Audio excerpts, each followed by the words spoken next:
చుట్టూ పచ్చని పొలాలు, 100 కిలోమీటర్ల వేగంలోనూ కుదుపులేని ప్రయాణం, రహదారి మొత్తం సీసీ కెమెరాలు, ప్రయాణించిన దూరానికి మాత్రమే టోల్ ఛార్జ్. ఈ సదుపాయాలన్నీ ఎక్కడో కాదు, ఏపీ తెలంగాణను కలుపుతూ పూర్తి స్థాయిలో అందుబాటులోకి వచ్చిన Khammam Devarapalli green field highway పైనే. తెలుగు రాష్ట్రాల్లోనే మొదటి యాక్సెస్ కంట్రోల్ గ్రీన్ ఫీల్డ్ హైవేగా గుర్తింపు తెచ్చుకున్న ఈ జాతీయ రహదారి ప్రత్యేకతలు, సదుపాయాలపై గ్రౌండ్ రిపోర్ట్.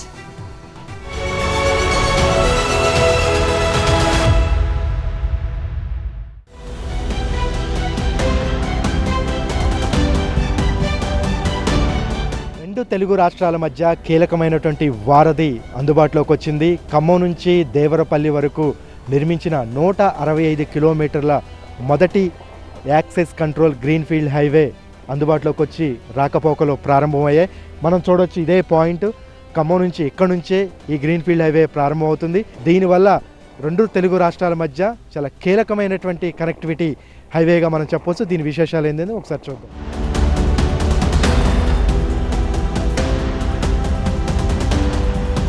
తెలంగాణలోని ఖమ్మం నుండి ఏపీలోని దేవరపల్లి వరకు నిర్మించిన 165 కిలోమీటర్ల నూతన గ్రీన్ ఫీల్డ్ నేషనల్ హైవే పూర్తి స్థాయిలో అందుబాటులోకి వచ్చింది. 3,573 కోట్ల రూపాయల వ్యయంతో 2017లో ఈ ప్రాజెక్టుని ప్రారంభించారు. దంసలాపురం ఆర్ఓబి మినహా ఇతర పనులు పూర్తవటంతో కొన్ని నెలలుగా వైరా నుంచి వాహనాల్ని అనుమతించారు. ఇటీవలే ఆర్ఓబి పనులు పూర్తి కావడంతో హైవేని పూర్తి స్థాయిలో అందుబాటులోకి తెచ్చారు. భోగాపురం ఎయిర్పోర్టుతో పాటు ఈ హైవేని కూడా ప్రారంభించారు ప్రధాని మోదీ. हमारे माननीय प्रधानमंत्री जी बटन दबाकर आविष्करण और लोकार्पण करें.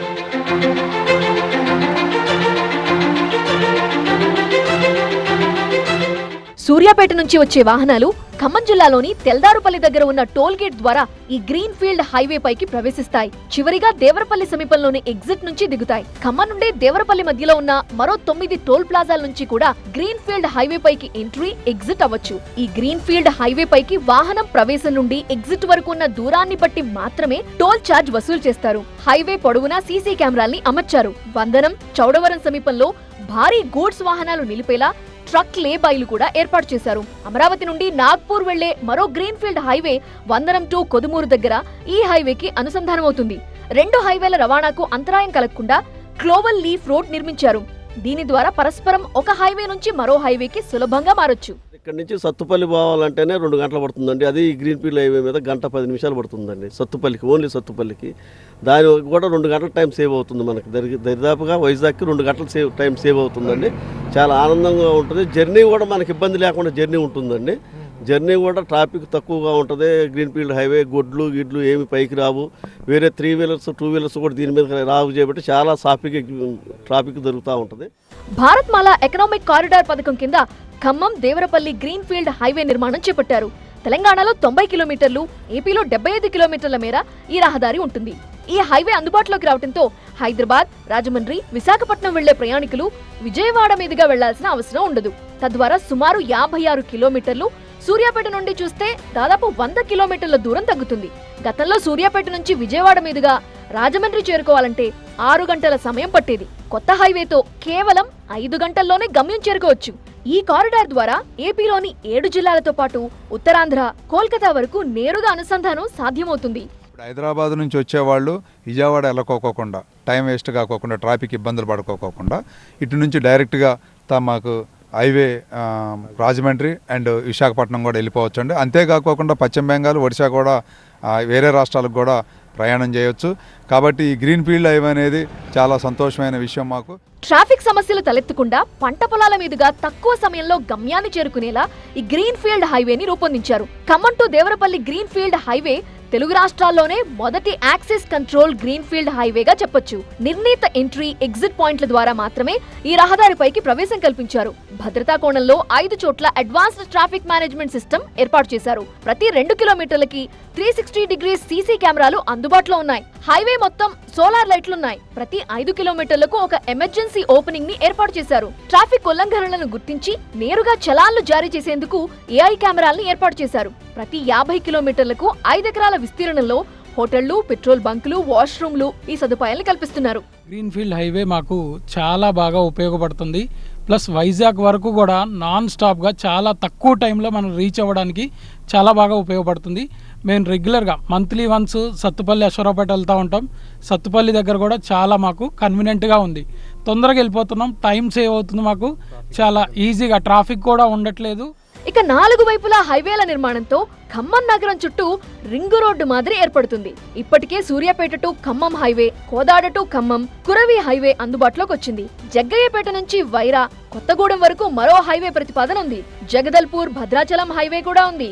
వీటికి తోడు నాగ్పూర్ టు అమరావతి వయా ఖమ్మం జాతీయ రహదారి నిర్మాణ పనులు వేగంగా జరుగుతున్నాయి. ఈ గ్రీన్ ఫీల్డ్ హైవే వందనం సమీపంలో Khammam Devarapalli green field national highway పై నుండి వెళుతుంది. ఇక్కడ క్లోవర్ లీఫ్ రోడ్లతో హైవేలని అనుసంధానం చేస్తారు. ఏ జిల్లాలో లేని విధంగా ఖమ్మం జిల్లాలోనే అత్యధికంగా నేషనల్ హైవేలు రావడంతో జిల్లా అభివృద్ధికి దోహదపడుతుందని స్థానికులు హర్షం వ్యక్తం చేస్తున్నారు.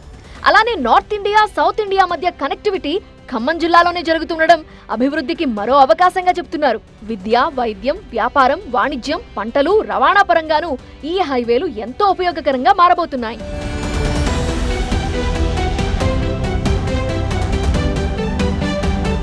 రెండు తెలుగు రాష్ట్రాలని కలుపుతూ కీలకమైనటువంటి వారధి ఇటు రవాణా పరంగా కానీ, ఆర్థికంగా, వాణిజ్యపరంగా, వ్యాపార పరంగా అన్ని విధాలుగా కూడా ఉపయోగపడుతుందనేది జిల్లా ప్రజలు ఆశాభావం వ్యక్తం చేస్తారు. ముఖ్యంగా ఇప్పటికే ఖమ్మం జిల్లాకి అనేక హైవేలు మంజూరయ్యాయి, కొన్ని నిర్మాణాలు ఉన్నాయి. ఈ హైవే పూర్తయింది. ఖమ్మం జిల్లా అభివృద్ధిలో ఇదొక మైలురాయిగా, మడిహారంగా మారుతుందనేటువంటి అభిప్రాయం అయితే వ్యక్తమవుతుంది. కెమెరామెన్ అప్పారావుతో Narayana, TV9, Khammam Devarapalli highway. Khammam Devarapalli greenfield national హైవేతో జిల్లా అభివృద్ధి మరింత వేగవంతం అవుతుంది అన్నారు వ్యవసాయ శాఖ మంత్రి తుమ్మల నాగేశ్వరరావు. కేంద్ర మంత్రి నితిన్ గడ్కరీతో పాటుగా ఇతర అధికారుల సహకారంతోనే ఈ ప్రతిష్టాత్మక రహదారి పూర్తయిందని చెప్పారు. అమరావతి, నాగ్పూర్ జాతీయ రహదారి నిర్మాణం పూర్తయితే ఖమ్మం సిటీకి సహజ సిద్ధమైన రింగ్ రోడ్ ఏర్పాటవుతుంది అని చెప్పారు. గతంలో సెంటీమీటర్ జాతీయ రహదారి కూడా లేని ఖమ్మం జిల్లాకి ఇప్పుడు వరుస జాతీయ రహదారులు వస్తున్నాయని చెప్పారు మంత్రి తుమ్మల. మరింత సమాచారాన్ని మా సీనియర్ కరెస్పాండెంట్ నారాయణ అందిస్తారు. సార్, ఈ రెండు రాష్ట్రాలను కలుపుతూ గ్రీన్ ఫీల్డ్ హైవే ప్రారంభమైంది. అసలు దీని యొక్క ప్రత్యేకతలు ఏంటి సార్? ఇది గతంలో గడ్కరీ గారు, అదేవిధంగా ముఖ్యంగా గిరిధర్ గారు ఆ శాఖ కార్యదర్శి ఉన్నప్పుడు నేను ఆ గవర్నమెంట్లో R&B మంత్రిగా ఈ యొక్క జాతీయ రహదారుల రూపకల్పన మొత్తం 18 రహదారులు ఒకేసారి కేంద్ర ప్రభుత్వం అనుమతించటం, అదేవిధంగా 1 సెంటీమీటరు కూడా జాతీయ రహదారి లేని ఖమ్మం జిల్లాకి ఈనాడు ఎటు చూసినా ముఖ్యంగా శ్రీరాముడు నిలవైనటువంటి భద్రాద్రి దక్షిణ అయోధ్యగా పేరుగాంచినటువంటి దానికి కనెక్టివిటీ కావాలని అమరావతి నుంచి జగదల్పూర్ వయా భద్రాచలం, అదేవిధంగా హైదరాబాద్ నుంచి రాజమండ్రి వయా ఖమ్మం, అదేవిధంగా హైదరాబాద్ నుంచి కొత్తగూడెం, అదేవిధంగా కోదాడ, కొరివి, ఇటువంటి రహదారులన్నింటినీ కూడా ఆ రోజున కేంద్ర ప్రభుత్వం ఆమోదించటం, తద్వారా మోడీ గారు వచ్చిన తర్వాత కూడా వీటిని కొన్నిటిని బ్రౌన్ ఫీల్డ్గా ఉన్నటువంటి గ్రీన్ ఫీల్డ్గా మార్చి దాని యొక్క డిస్టెన్స్ని తగ్గించి, దూరాన్ని తగ్గించి, ఎవరికీ ఇబ్బంది లేకుండా ఏదెక్కడ వాటర్ బాడీస్ కానీ, టౌన్స్ కానీ, లేకపోతే ప్రజలకు ఇబ్బంది కలగకుండా స్ట్రెయిట్గా దగ్గర దారులైనటువంటి ఈ గ్రీన్ ఫీల్డ్ని ఏర్పాటు చేయటం ఈ ఉభయ రాష్ట్రాలకే కాదు, దక్షిణ ఉత్తర భారతదేశాలకు అనుసంధానంతో పాటు రవాణాకి, ప్రతి రైతు పండించినటువంటి పంటలకే కాకుండా కమర్షియల్ యాక్టివిటీస్, ఇండస్ట్రియల్ యాక్టివిటీ అన్నీ కూడా సులభతరం అవటం, తద్వారా దేశం యొక్క జాతీయ ఉత్పత్తి గణనీయంగా పెరిగేదానికి అవకాశం వచ్చింది. ముఖ్యంగా ఖమ్మం జిల్లాకి ఇప్పటికే నేషనల్ హైవేస్ ఉన్నాయి. ముఖ్యంగా జిల్లా అభివృద్ధిలో ఈ గ్రీన్ ఫీల్డ్ హైవే మణిహారంగా నిలుస్తుందని చెప్తున్నారు. ఎట్లా జిల్లా అభివృద్ధికి ఏ విధంగా దోహదం పడుతుంది? అంటే మనం పండించినటువంటి అన్ని పంటలు, ముఖ్యంగా మిర్చి, ధాన్యం, అదేవిధంగా ఇప్పుడు ఆయిల్ పాము, ఇటువంటి పంటల యొక్క రవాణా సులభతరం అవుతుంది. బయట మార్కెట్లకి ఎక్కడ డిమాండ్ ఉంటే అక్కడికి వెళ్ళి అమ్ముకునేదానికి ఎటు చూసినా కూడా 1.5-2 గంటలలో ముఖ్య పట్టణానికి వెళ్ళే అవకాశం ఉంది. రేపు అమరావతి నుంచి నాగపూర్ వెళ్ళే రహదారి కంప్లీట్ అయిపోతే మనకు పోర్టు దగ్గర అవుతుంది. అదేవిధంగా హైదరాబాద్ నుంచి కూడా మచిలీపట్నానికి ముఖ్యమంత్రి గారు ఒక రహదారిని ఏర్పాటు చేస్తున్నారు. అందుకనే మనకి మచిలీపట్నం పోర్టు దగ్గర ఉంటుంది, కాకినాడ పోర్టు దగ్గర ఉంటుంది. దానివల్ల ఈ యొక్క జిల్లా ఉత్పత్తులు ముఖ్యంగా మనకు వరి బేస్డ్, తర్వాత ఏదైనా సరే మన రైతు పండించుకున్నది కానీ లేకపోతే మన పారిశ్రామికవేత్త ఉత్పత్తి చేసినటువంటి సరుకుల్ని ఇతర రాష్ట్రాలకి ఇతర దేశాలకు పోవాలంటే ఈ యొక్క జాతీయ రహదారుల ఉపయోగం అనేది నా భావన. రహదారులే నాగరికత. అభివృద్ధి జరిగింది అంటే రహదారుల అభివృద్ధి ఉన్న కాడనే, నీళ్లు రహదారులు ఉన్న కాడనే అభివృద్ధి కనపడుతుంది. కాబట్టి నా హయాంలో అటు గోదావరి జలాలు కావచ్చు, ఇటు రహదారులు కావచ్చు చేసే అవకాశం ఆ శ్రీరామచంద్రుడు కల్పించాడు. కాబట్టి నా అదృష్టం. ఖమ్మం జిల్లా అభివృద్ధికి ఇది మణిహారంగా నిలుస్తుందనేది మంత్రి తుమ్మల ఆశాభావం వ్యక్తం చేస్తారు. త్వరలోనే మరో 2 నేషనల్ హైవేకి సంబంధించి కూడా మంజూరైన నిర్మాణం ప్రారంభమవుతుందనేది ఆయన చెప్తున్నారు. కెమెరామెన్ అప్పారావుతో Narayana, TV nine, Khammam Devarapalli national highway.